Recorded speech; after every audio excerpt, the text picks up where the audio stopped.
Coming soon, a movie about a popular Marvel character in red tights with wide eyes saying quippy one-liners. And no, I'm not talking about Spider-Man. Hey guys, welcome to Spider Pixie. I'm Cooper, and this is my review of the movie Deadpool. What, they made a movie about that character Ryan Reynolds played in that really crappy X-Men Origins Wolverine movie? No.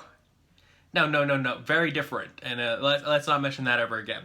Directed by Tim Miller, starring Ryan Reynolds as the title character Deadpool / Wade Wilson, amongst other actors such as Morena, Baccarin, TJ Miller, and Ed Skrein. Something I should mention is Deadpool is rated R for strong violence, language throughout, sexual content, and graphic nudity. So, this is a movie you want to hire a babysitter for. Sorry, Timmy. This is a big boy movie. This is a movie that has been long awaited by comic book fans alike, that ever since the X-Men Origins Wolverine movie came out that did the character a complete injustice. There has been open campaigns to make a decent Deadpool film, and Ryan Reynolds trying to get this film off the ground. And not to mention such a great marketing campaign for this movie, with different clips and trailers that came out that were all just so funny and entertaining, including holiday promotions that came out, such as the Halloween one where Deadpool talks with kids, and the Australia Day one. But with such great promotion and such a long time waiting for this movie, how did the movie turn out? Guys, they did it. They really did well with this movie. The writing and the script to this movie is just so phenomenal. You can tell that everyone involved with this process, including the actors, including the directors, including the writers, including the producers, everyone had such a fun time making this film happen. It seems like a passion project in a way. I know it was for Ryan Reynolds because he loves this role so much. In fact, he's already said that he'd play it for the rest of his life if he could, which he should. Ryan Reynolds is to Deadpool as Robert Downey Jr. is to Tony Stark or Hugh Jackman is to Wolverine. He's that good. I honestly, after seeing this movie, I can't see anyone in the immediate future ever playing Deadpool like Ryan can. Basically, at this point, I think it's Deadpool that's actually playing Ryan Reynolds. The other thing, too, I like about this movie is that it's a movie that is self-aware that it's a fun movie. This movie does not have some kind of identity problem where it's trying to be dark and brooding or trying to have all these different subplots onto the main storyline that makes you all confused saying, wait a second, I thought this character was doing this in that one scene, but now they're doing this. And then now they're doing this and this storyline is happening now that, but what happened to the main thing that's going on? I'm so confused. You won't get any of that with this movie. Now, does this storyline have a really deep and hidden meaning to it? Or like something that's going to make you think about it the next day, trying to figure out and pinpoint all these different parts about it? No, but it doesn't need it. Basically, Wade Wilson / Deadpool is this man who is a badass and a foul-mouthed jerk at times. Falls in love with this girl named Vanessa, played by Morena Baccarin. And by the way, their chemistry on the screen is just so fun to watch. You can actually tell that they are having so much fun playing with each other.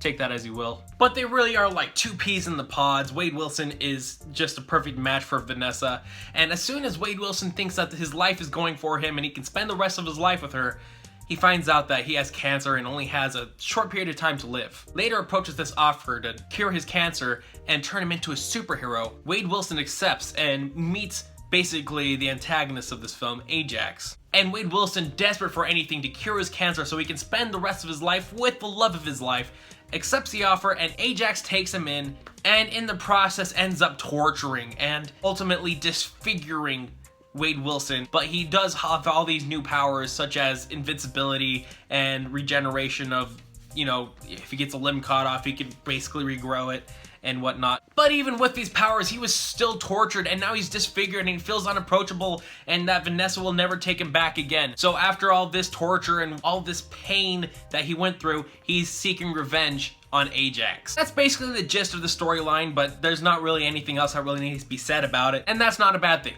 Because throughout this movie, you'll just have so much fun. There's not a single moment in this movie where you feel dull or bored or that you want to sleep.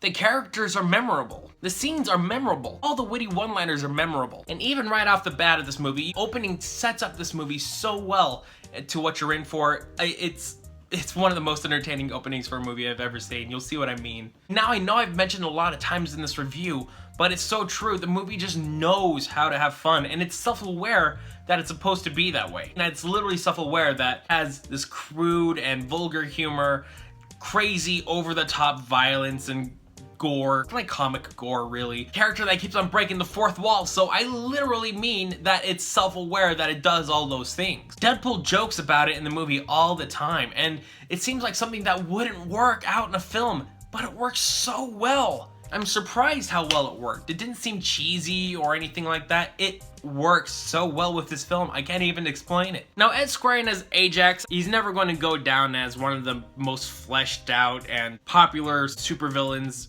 in film, like Tom Hiddleston as Loki. He's basically just a maniacal guy who has an accent that likes to have power and likes to torture people. Just a genuine bad guy. But with this film, that's alright. You don't need something like that. Like with this simple storyline, it's not meant to be something that's so fleshed out, and that's not what the goal of this movie is. The goal of this movie is to really just be super entertaining. I didn't make this movie expecting it to pop up all over during award season. No.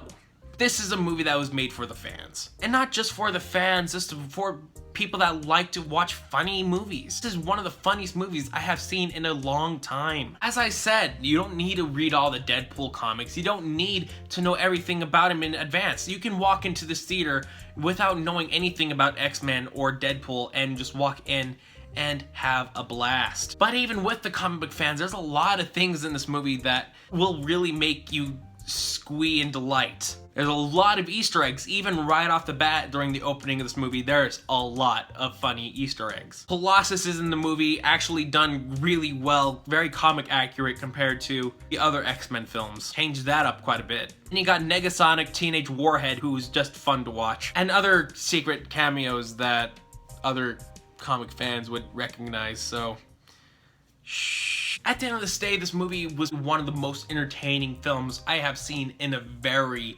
long time. Honestly, it's been a couple of days since I've seen the movie and I still can't get it off my mind. This movie does have a lot of rewatchability too. I love movies that are rewatchable where you can go see it again and notice different things about it every single time you've watched it. I love that. I certainly feel like this is a movie that does that as well. Deadpool is the Merc of the Mouth movie that we've all been waiting for, and I certainly recommend going out to see it. Deadpool gets a 9 out of 10 rating. And of course, stay after the credits for a fun surprise. You won't regret it.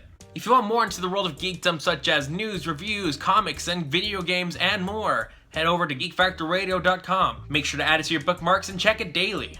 Also, head over to my daily vlog channel, Coop Scoop Daily, where I talk about geeky stuff every single day, and you guys can check up on what I'm doing on a daily basis. Like the day I went to go see Deadpool, I had things to say about it on that blog as well. And as always, thank you guys so much for watching, and I'll see you guys in my next video.